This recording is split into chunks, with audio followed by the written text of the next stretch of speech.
أعلنت شركة سامسونج عن أرفع جهاز في تاريخ العالم كله وفي تاريخ شركة سامسونج. صاحبة الفكرة دي كانت المفروض إن هي شركة أبل وشغالة عليها بقالها سنين، بس معلش يا صديقي اللي سبق أكل النبأ. يلا تعالى أكلمك عن الجالاكسي الاس 25 الايدج الجديد من سامسونج، ويلا عشان ما أطولش عليك وشوف الفيديو من أوله لآخره عشان هقول لك على مميزات كتير وهقول لك على عيبين ثلاثة تعبني جدا بصراحة. يلا ندخل الفيديو عشان ما أطولش عليك. تعالى.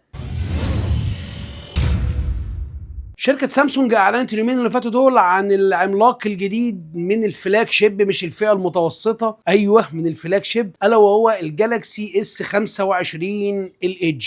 أرفع جهاز في تاريخ سامسونج، أرفع جهاز في تاريخ العالم كله. صاحبة الفكرة زي ما قلت لك في اول الفيديو المفروض ان هي شركة ابل، وكانت مصرحة من سنتين ان هي بتعمل حاجة اسمها ايفون اير. اي يكن بقى كنا اتكلمنا عن 15 اير، عن 16 اير، او عن اللي هينزل 17 اير. فاحب اقول لك ان كارتك محروق يا حبيبي يا شركة ابل، وشركه سامسونج هي اللي علمت عليك وعلى السوق كله ونزلت الاول. تاريخيا بقت هي اللي منزله الاول خلاص. فايه رايك كده لما اكلمك عن امكانيات الجهاز ده، وقول لي رايك برضو في التعليقات، هل فعلا الجهاز ده يبقى مفيد ولا اي كلام وممكن يفشل؟ مبدئيا كده يا صديقي، تكوين الجهاز ده كله اكنك معاك اس 25 الترا، بس هتتغاضى عن حاجتين او ثلاثه بس، يعني نفس مواصفات الفلاج شيب بتاعت سامسونج الجالاكسي الاس 25 الالترا. الشاشه نفس الشاشه، وهنتكلم عن تكوينها وهنتكلم عن تكوين الجهاز كله حته حته. الموبايل بيجي من التيتانيوم، الفريم بتاعه بيجي من التيتانيوم، الظهر بتاعه بيجي من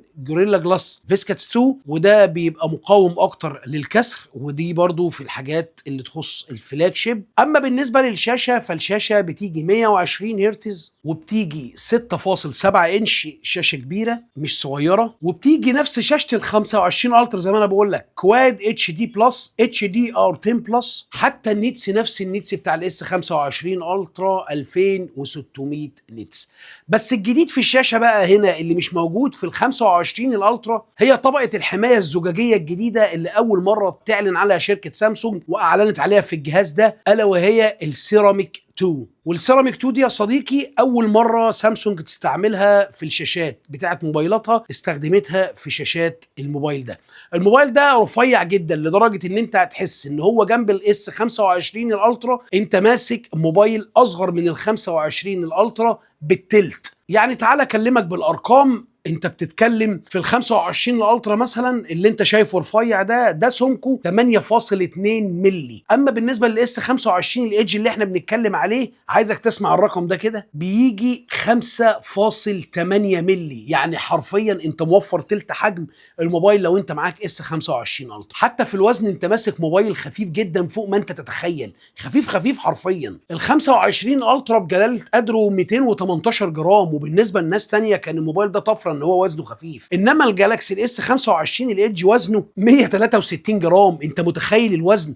انت متخيل 163 جرام على شاشه، على فريم، على ماذر بورد، على كاميرات، على كل ده 163 جرام، حته تانية خالص. تعال ننقل بعد كده على الكاميرات زي ما احنا متعودين، وعندك الجهاز بيجي بكاميرتين بس في الخلف، ودي من اوائل الحاجات اللي انا مختلف فيها شويه واللي هيختلف عن الاس 25 الترا. بس بيجي بنفس الكاميرات بالظبط، يعني الكاميرا الاساسيه الوايد 200 ميجا بكسل، والكاميرا الالترا وايد 12 ميجا بكسل. اما الكاميرا الثالثه فمش موجوده طبعا زي ما انا قلت لك، فده معناه ان انت هتاخد زوم ضعيف او هتاخد زوم بالسوفت وير اكتر، يعني هيبقى في بعد بس مش البعد الجبار اللي انت واخد عليه من موبايلات السامسونج الالترا. فانت كده هتستغنى عن حته الزوم لو انت بتصور اماكن بعيده. بعد عن بعد يفرق، اللي معاه ال 25 الترا فاهم انا بقول ايه. الجهاز بيجي مقاوم للماء بشهاده الاي بي 68، وشاشه الجهاز تحس ان انت ماسك الموبايل بين البنين، يعني تحس ان انت ماسك شاشه بين الجالاكسي الاس 25 الترا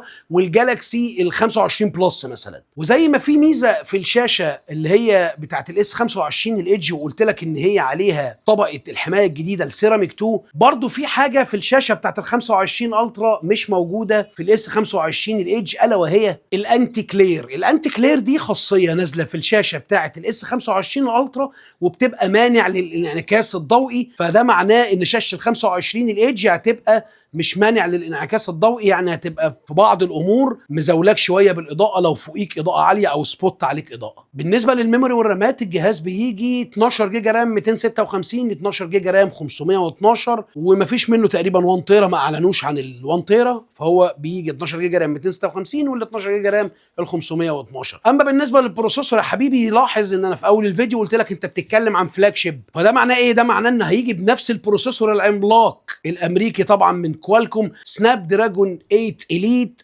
4 جالاكسي. و4 جالاكسي دي احنا كنا قلناها قبل كده في فيديوهات كتير، ان دايما سناب دراجون ودايما اندرويد جوجل بيقدموا لسامسونج حاجات خاصه بيها هي، بما انها من اوائل الشركات في العالم، او هي اصلا اول شركه في العالم كانت واقفه جنب جوجل اول ما طلعت وخدت منه الاندرويد، وكانت واقفه جنب سناب دراجون الكوالكوم. فده معناه ان هو هيجي يا صديقي بقى البروسيسور ده، معناه ان انت هتاخد جميع امكانيات الذكاء الاصطناعي اللي موجوده في الجالاكسي الاس 25 الترا بالظبط، مفيش حاجه هتخس، حتى التعديلات بتاعت الصور الخرافيه اللي مش موجوده في تليفون في العالم لغايه دلوقتي. كنت عملت فيديو قبل كده، حطيت تليفون غطيت بيه نص وشي وعملت الماجيك اريزر بتاع الجالاكسي ال 25 الترا، شال ايدي وشال التليفون اللي انا مغطي بيه وشي وكمل وشي من عنده هو، والصوره كانت جميله جدا. وكنت عملت فيديو من حوالي 3 شهور او 4 شهور، كانت خاصيه بالنسبه لي، انا انبهرت بصراحه. فجميع خواص الذكاء الاصطناعي انت هتاخدها. اما بالنسبه للشاحن، فهو برضو بيدعم الشاحن ال 25 واط، هيشحن معاك من 0 ل 100% في ساعه واحده بس. دي كانت مميزات الجهاز كاس 25 ايدج. هل هو فعلا فلاج شيب ولا مش فلاج شيب؟ تعال اقول لك ايه اللي عكر مزاجي وخلاني الموبايل ده ما ينفعش يبقى فلاج شيب بسبب اللي انا هقوله لك. اول عيب انا قلته لك في الكاميرات، ان كاميرا الزوم مش موجوده. يعني انت كنت ممكن تجتهد شويه وتحاول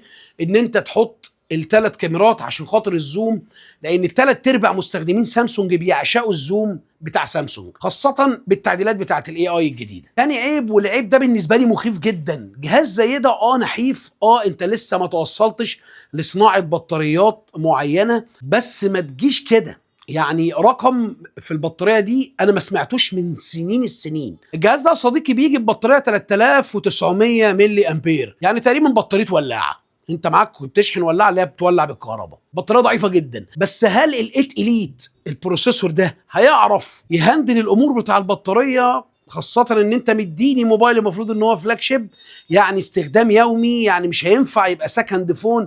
وده ليه؟ ده عشان عيب رقم 3 يا صديقي، الا وهو السعر. الجهاز اتطرح في السوق ب 1100 دولار. 1100 دولار انت بتكلمني في 60,000 جنيه.